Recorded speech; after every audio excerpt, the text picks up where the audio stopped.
کوئی کفار اور دوسری قوموں کے ساتھ مشابہت کرے گا تو جس کے ساتھ اس نے مشابہت اختیار کی وہ انہی میں شمار ہوگا۔ اب مجھے یہ بتائیے کہ وہ اسلام جو اتنا غیرت مند ہے کہ ایسے امور میں بھی مشابہت گوارا نہیں کرتا جو اسلام کے کسی واجب اور فرض سے نہ ٹکراتے ہوں،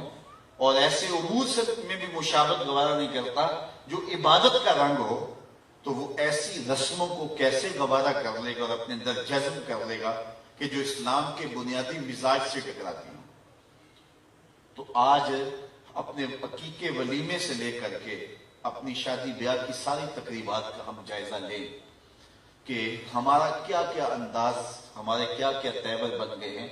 جو اسلام کے مزاج سے ہی ٹکراتے ہیں۔ یہ ویلنٹائن ڈے کے نام سے جو بدتمیزی مغرب سے میڈیا کے ذریعے ہمارے تک پہنچی، اور پھر نسل نو نے اپنی نفسیاتی کمزوریوں کی وجہ سے اس کو اختیار کیا، اور آج اگر منبر و محراب سے اس کے خلاف آواز اٹھائی جاتی ہے تو یہ بات کہہ دی جاتی ہے کہ تم تو ہماری آزادی پر پابندی لگاتے ہو۔ یار نہ صحیح کسی خاتون کے ساتھ جو ہے وہ محبت کا اظہار غیر محرم کے ساتھ، ماں کے ساتھ جو ہے وہ محبت کا تو اظہار کیا جا سکتا ہے، اپنے باپ کے ساتھ تو محبت کا اظہار کیا جاتا ہے، ضرور غیر محرم کے ساتھ ہی محبت کا اظہار کرنا ہے۔ اس طرح کی دلیلیں دے کر کے بھی جو ہے اس کے جواز کے راستے نکالے جاتے ہیں۔ میاں اسلام کا اپنا مزاج ہے، اسلام نے کوئی دن اور کوئی وقت مقرر نہیں کیا محبت کا۔ یہ دوسری قومیں ہیں جو سال کے بعد جا کے اپنی ماں کو پھول دیتے ہیں، سال کے بعد جا کے اپنے باپ کا دن مناتے ہیں۔ اسلام تو 24 گھنٹے ماں کی خدمت کا درس دیتا ہے، وہ تو لمحہ لمحہ باپ کی خدمت کا درس دیتا ہے، اور وہ جو ہے وہ بیوی کے روپ کے اندر تمہارا جو ساتھی ہے اس کے جذبات کا خیال رکھنے، اس کے ساتھ محبت کا اظہار کرنے کی تلقین کرتا ہے، اور دکھی انسانیت کے ساتھ، بوڑھوں کے ساتھ، بزرگوں کے ساتھ ایک دن مقرر نہیں ہوتا کہ اس متعینہ دن کے اندر ان کے ساتھ محبت کا اظہار کرنا ہے، باقی 364 دن آپ بھول جاؤ کہ وہ جس حالت میں بھی پڑے ہیں پڑے رہے، ایک دن اظہار محبت کر دیا اور پھول پیش کر دیے اور پھر اس کے بعد فارغ ہو گئے اور حق ادا کر دیا۔ اسلام کہتا ہے کہ تمہاری ساری زندگی ان کے ساتھ محبت کا ایک منہ بولتا ثبوت ہونا چاہیے، اور تمہارا انداز اور تمہارا طرز زندگی ایسا ہونا چاہیے کہ ان کو جب ضرورت ہو تم ان کے سر پہ کھڑے ہوئے نظر آؤ۔ تو یہ غیروں کی رسموں کو سینے سے لگانا اور ان کے ساتھ کھڑا ہو جانا،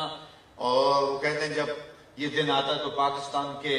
جو ہے وہ اسٹالوں سے پھول نہیں ملتے ہیں اور کیا کیا تماشے لگتے ہیں۔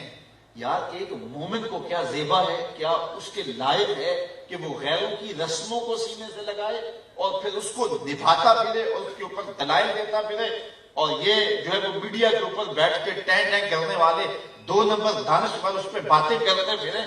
تو یہ کہاں لکھا ہے؟ اسلام تو اپنا ایک مزاج رکھتا ہے، اسلام تو ہمیں پورا مکمل نصاب زندگی دیتا ہے، اور وہ اپنے ماننے والوں کو سر سے لے کر پاؤں تک اپنا ہی دیکھنا چاہتا ہے۔ غیروں کی رسمیں جو اسلام کے مزاج سے ٹکراتی نہ ہو تو ان رسموں کو بھی اسلام کہتا ہے اختیار نہ کرو، تمہاری اپنی رسوم ہے، تمہارا اپنا طرز زندگی ہے، اور وہ رسم جو حیا کا جنازہ نکالتی ہو۔ ہر دین کی کوئی شناخت ہوتی ہے، اسلام کی شناخت حیا ہے، اسلام کی پہچان حیا ہے۔ تو جس سے حیا کا جنازہ اٹھتا ہو تو حیا کے پردے چاک ہوتے ہوں تو اسلام کس طرح اس کی حوصلہ افزائی کی اجازت دے گا؟ تو میں اور آپ بطور مسلمان اپنے آپ کو اور اپنی اولادوں کو اور اپنے ماحول کو پاکیزہ رکھنے کی کوشش کریں، اور ہمارا طرز زندگی، ہمارا انداز معاشرت سر سے لے کر پاؤں تک شریعت کے سانچے میں ڈلا ہوا ہو، آدھا تیتر آدھا بٹیر نہیں، بلکہ سر سے لے کر پاؤں تک ہم مسلمان ہوں۔ اور فرمایا گیا یا ایھا الذین آمنوا ادخلوا فی السلم کافہ، اے ایمان والو آئے ہو تو پھر پورے پورے آؤ۔ اس چمن میں پیروے بلبل ہو یا تلویز گل، یا سراپا نالا بن جا یا نوا پیدا نہ کر۔